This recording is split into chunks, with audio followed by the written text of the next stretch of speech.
Welcome to LivWell Health, where your journey to a healthier, happier life begins. I'm John Veal, alongside Jordan Martinec. As medical providers and entrepreneurs, we've witnessed firsthand the shortcomings of our current healthcare system.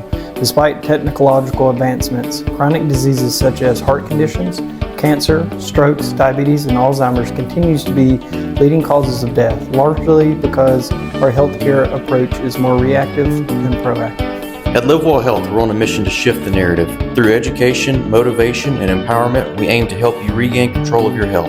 Join us as we navigate the complexities of the healthcare system together and explore actionable steps you can take today for a healthier tomorrow. Welcome, everybody, to our second episode of Chasing Purpose by LivWell Health. I am Jordan Martinec here with John Veal today.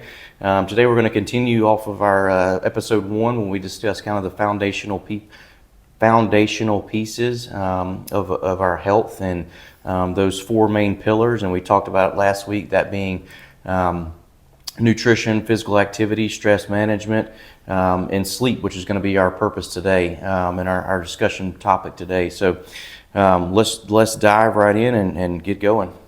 Yeah, sleep is one of the most important parts of our health. Some people say it's the foundation that the pillars sit on, just because of all of the roles it plays in your health, from cognition to metabolic function to hormone regulation to even controlling your sympathetic nervous system. When we have adequate sleep, we have good healing and regeneration of, again, our mind and our body, and actually emotional health. REM sleep actually helps contribute to that. So when we are deprived of sleep, both acute and chronic, it can lead to a lot of different pathologies.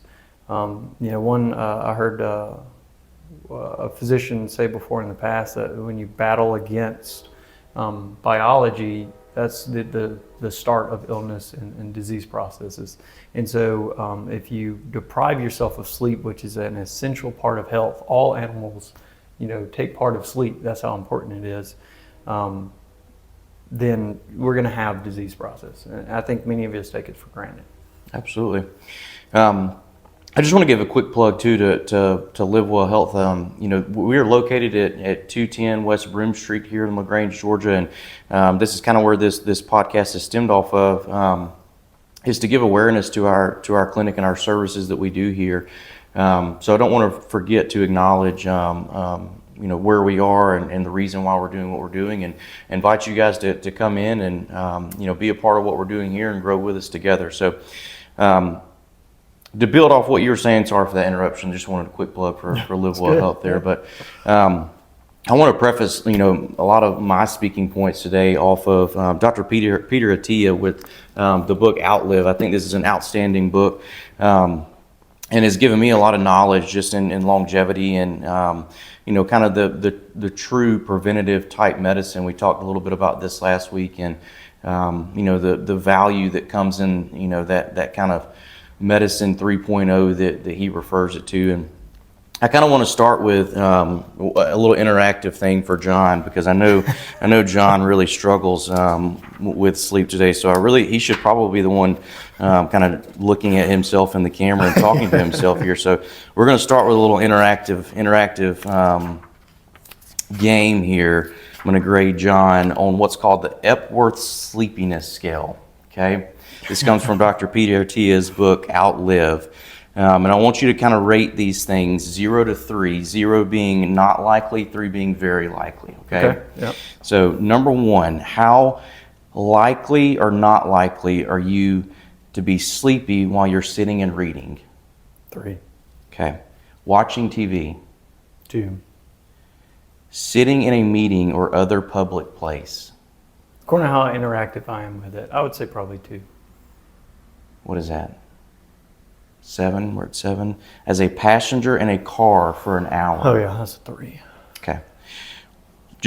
I'm going to run through the rest of them. You don't have to answer because you're already at 10. So lying down to rest in the afternoon. Yeah, that's a 3. Yeah, sitting and talking to someone. That's a 1. That's a 0. Sitting after lunch without alcohol. Yeah, that's a 2 or 3. In a car stopped for a few minutes in traffic.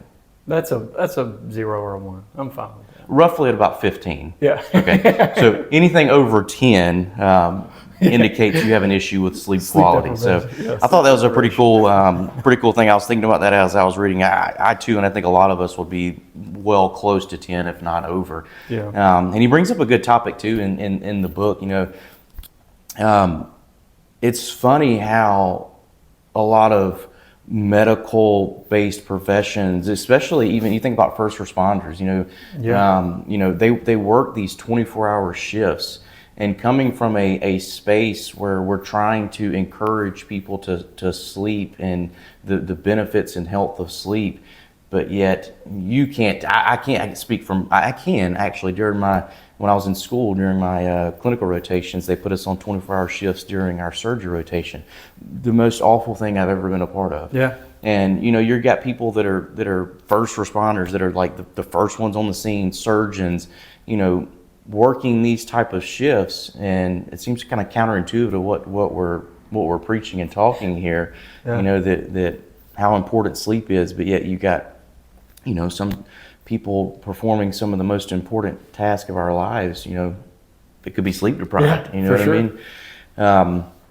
And another cool topic that he brings up in the book is, evolution. Well, I think you brought this up last time we were talking about, and everybody always, the comments always, well, I'll sleep when I'm dead type thing. There hasn't been any sort of like natural selection or evolution to like remove sleep. So if that was the case, there's got to be an importance to sleep. You mentioned it a second ago. I mean, all animals, humans, animals, we all sleep. Like there's got to be an importance to that. If not, we would have over the years just removed that from our daily activities, right? Yeah, for sure. I mean, like Atia will talk about too, is that it doesn't serve like a function of productivity when it comes to eating or reproducing or building shelter, clothing, social interactions. You're in a very vulnerable state for a decent amount of time throughout the day. So if we're thinking about a biological process like that, obviously it must have some great importance. And those types of the different stages of sleep, they are a little bit nuanced throughout the animal kingdom, but most of them are preserved. So it just shows how important it is and how much of a staple it is in biology. Sure.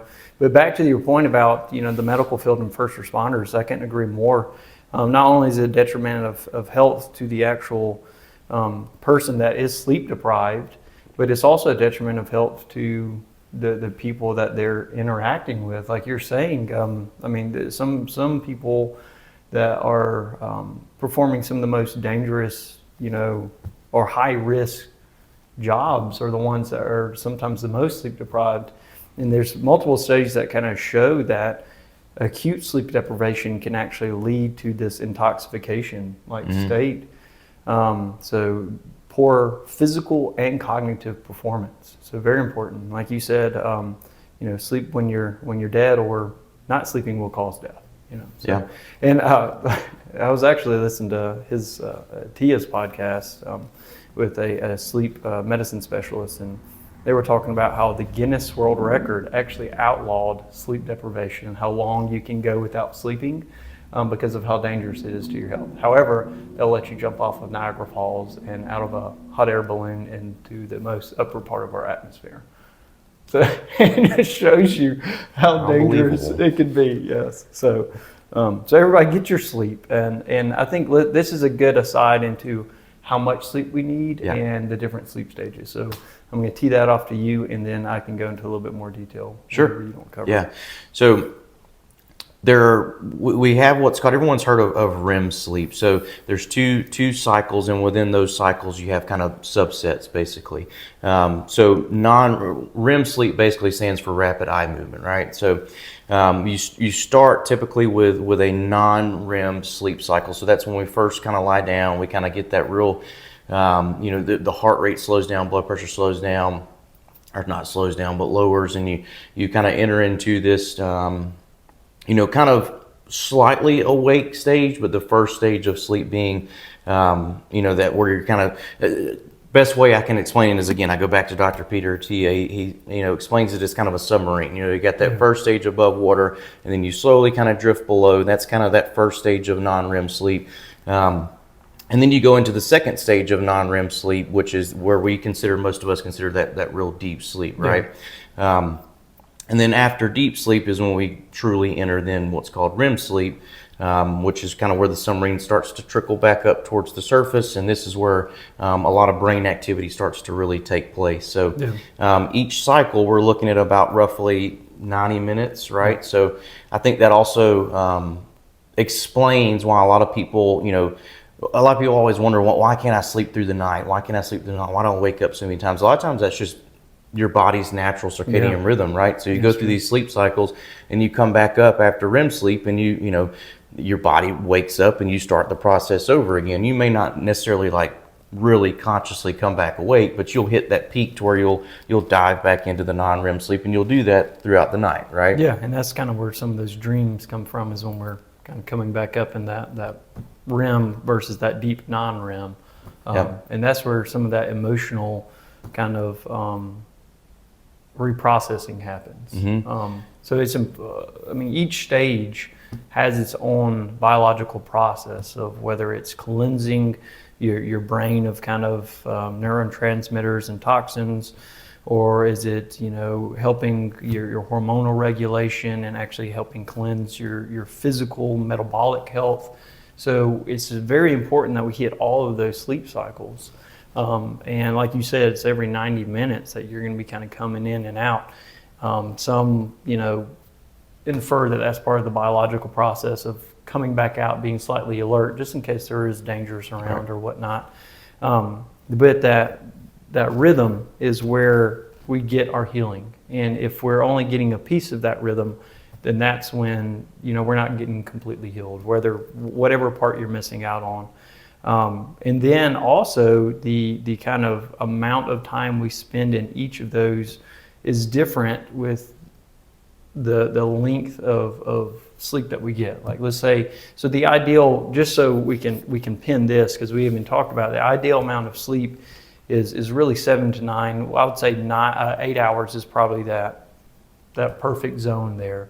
And if you're only getting 6 hours, you're missing part of the sleep cycle that might be mainly REM sleep or deep sleep.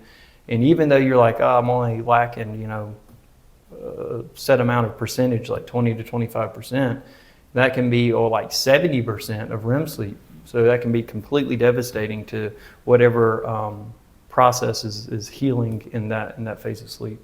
Yeah, so let's dive into those stages a little bit more and kind of talk about what happens in each one and how they may affect our cognitive health, mental health, cardiovascular health, things like that. So first stage, that being that non-REM sleep, that deep sleep. So this is really important to our basically, this is our brain's time to repair itself, right? For sure. Yep. This is, where we talked about this a little bit last time, where the brain kind of clears its cache, it sweeps the streets, so to speak.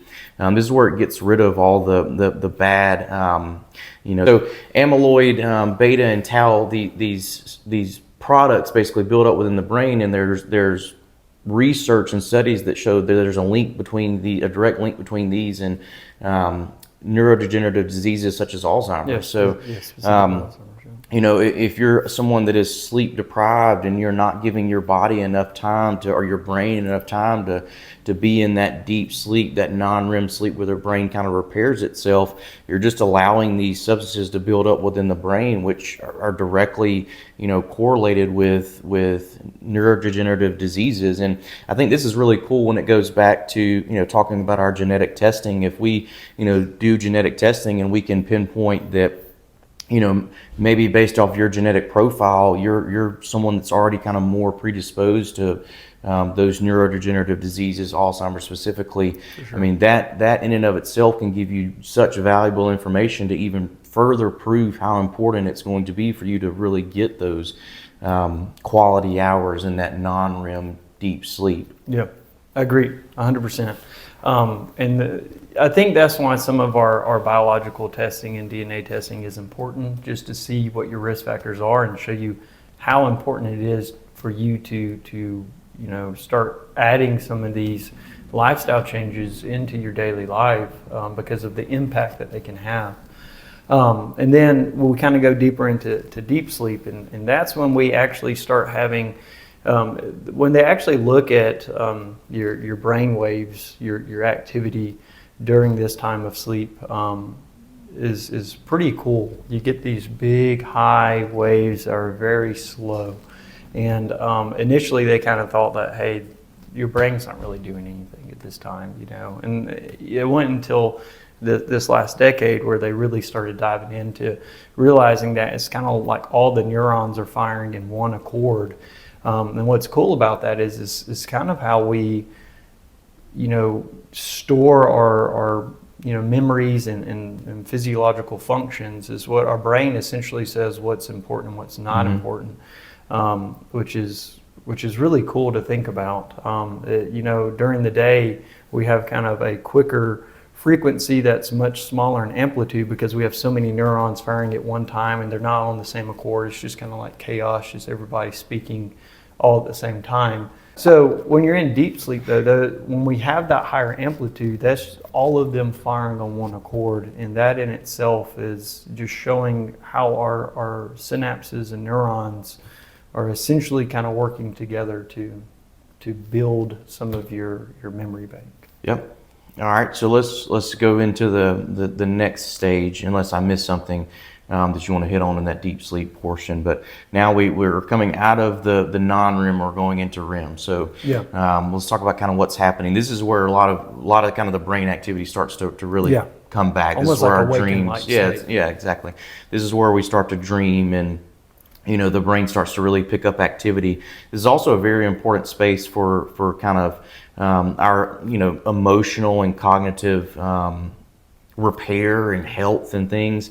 I saw there was a direct link between patients with PTSD and not getting enough of that time in REM sleep. So they have this kind of emotional imbalance to situations because that's kind of the brain's time to process those scenarios, analyze that fight or flight, time, and put things kind of in perspective. Am I on the right track, and kind of what happens during that phase? For sure. And they even said that some studies have shown that people that lack that REM sleep or not getting good quality REM sleep actually are not able to recognize emotions as well as they should, which is going to create more anxiety and confusion during waking hours, and kind of put you in this vicious cycle. So it's super important that we hit all these sleep cycles again. And, I think I touched on it before in the first podcast about how sleep aids sometimes will put you to sleep, but they're not hitting these sleep cycles, all of them. So it's kind of just cutting off the consciousness, but not actually putting you into a sleep state. Right. Which is why we wake up groggy and sometimes not emotionally healthy. And, it leads to poor outcomes in daily activity and poor quality of life. Right. If you're walking around kind of upset and not even knowing what you're upset about, that can lead to some detrimental effects on life. Yeah, that's another important point. I think it is very important, how much time you spend in each cycle. And I think there's a lot of external factors and things that we do and disease processes that disrupt that cycle, and maybe you spend too much time in one cycle and not enough in the other.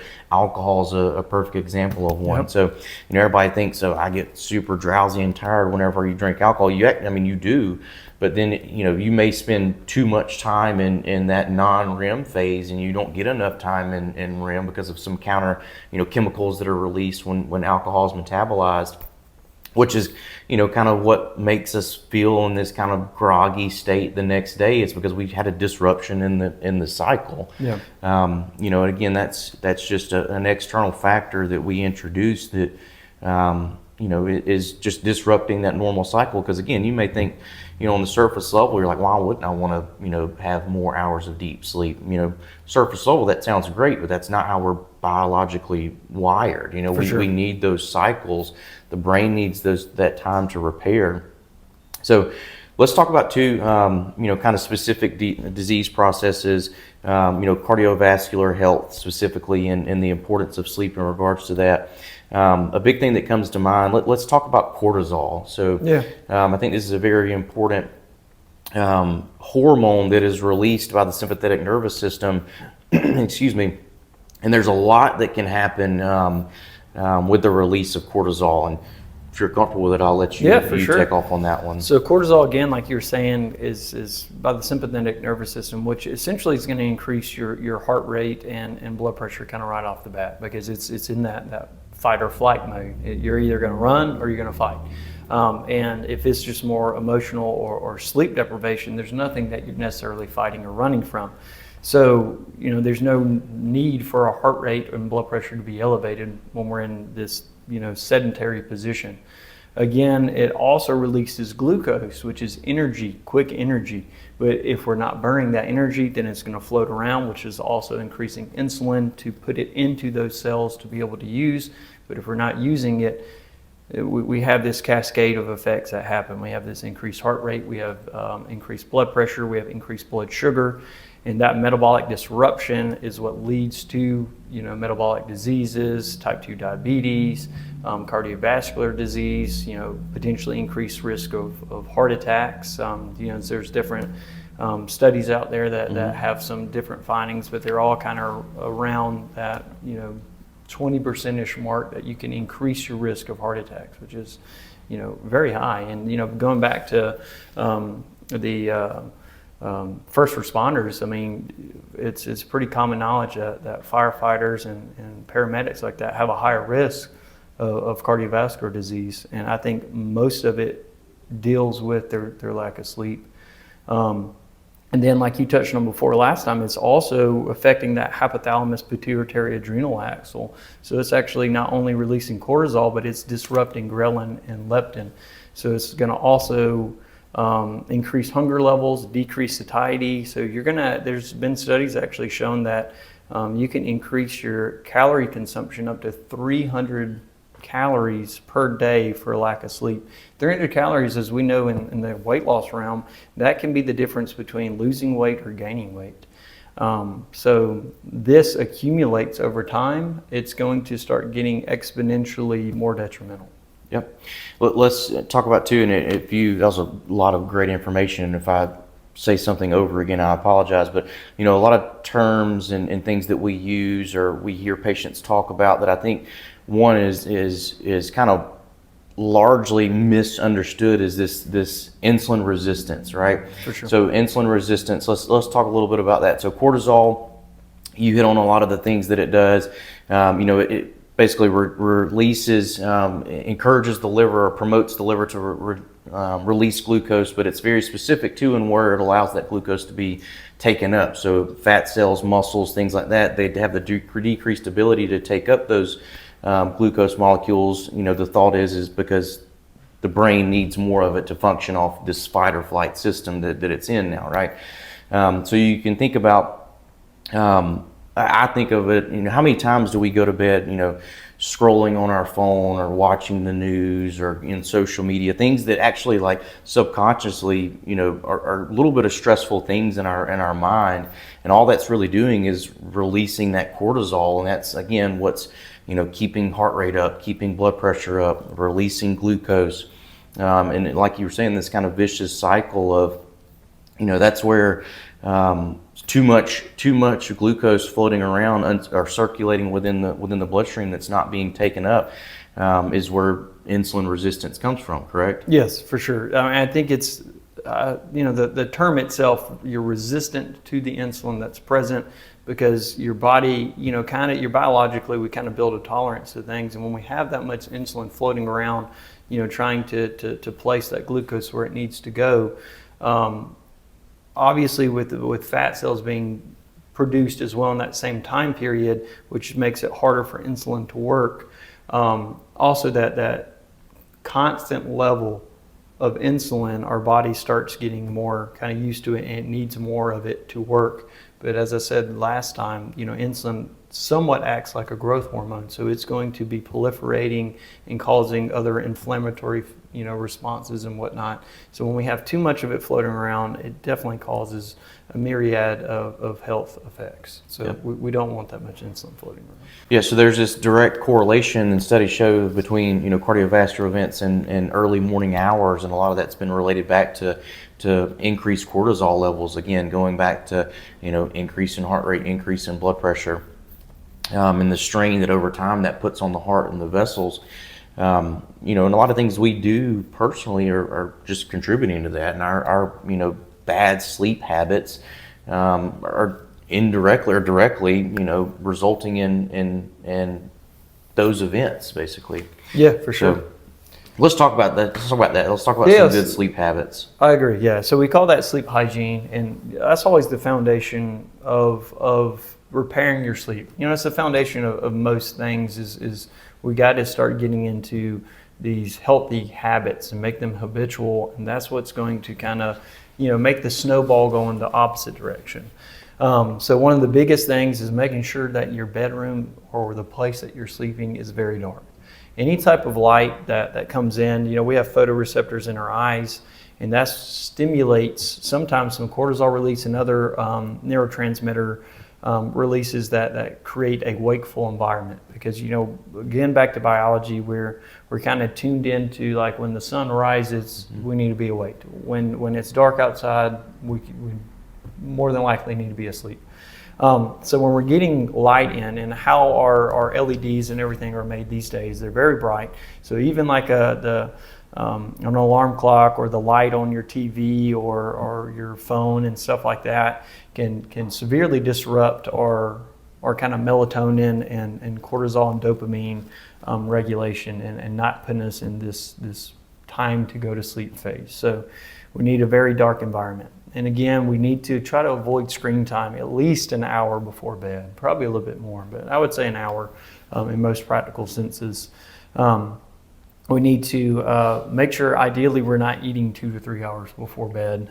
That in itself, that digestion and other processes that are going on with after you eat postprandially, can lead to us being in a more wakeful state as well, and disrupt some of our sleep cycle.